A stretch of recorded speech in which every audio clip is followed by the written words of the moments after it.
前深水埗配水庫，8年水務建築嘅歷史寶藏。前深水埗配水庫以前又叫九龍塘配水庫或者深水埗食水減壓缸，又有人叫佢窩仔山蓄水池或者主教山配水庫，係一個超過100年歷史嘅地下水務建築。雖然而家已經唔用，但佢獨特嘅古羅馬式建築風格同深厚嘅歷史價值，俾佢成為香港少有嘅古典工藝代表，仲喺2021年被評為1級歷史建築。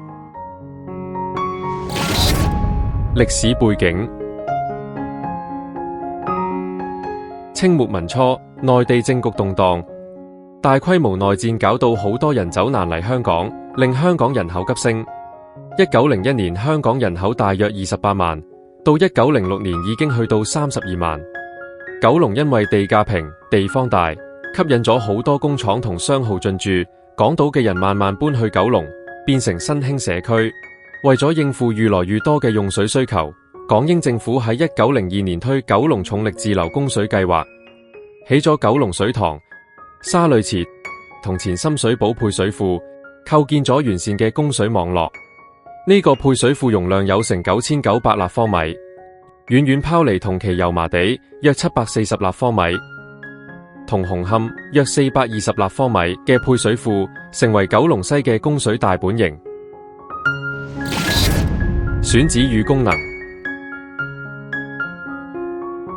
配水庫主要用嚟儲存處理好嘅食水，調節水壓同分配水源去唔同地區嘅管網。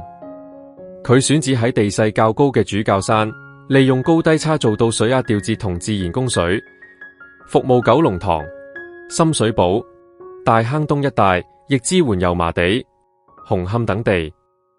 1903年2月開工，歷時18個月，到1904年8月完工。佢嘅落成奠定咗深水埗城市化嘅基礎。直到1970年，容量大10幾倍嘅石硤尾配水庫啟用，呢個配水庫就正式退役。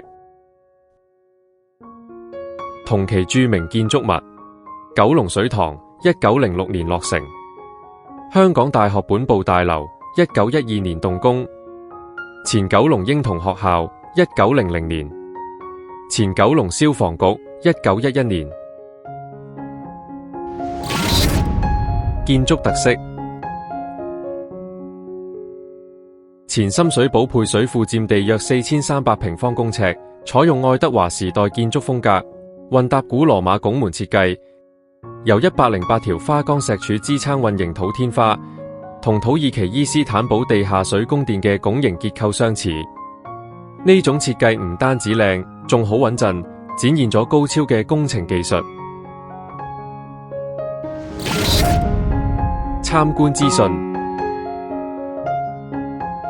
配水庫入口喺巴域街，近聖方濟各英文小學對面嘅行人路。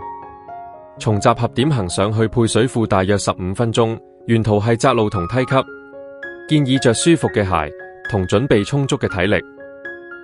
呢座8年配水庫唔單止係水務工程嘅經典，仲係香港歷史同建築藝術嘅珍貴遺產。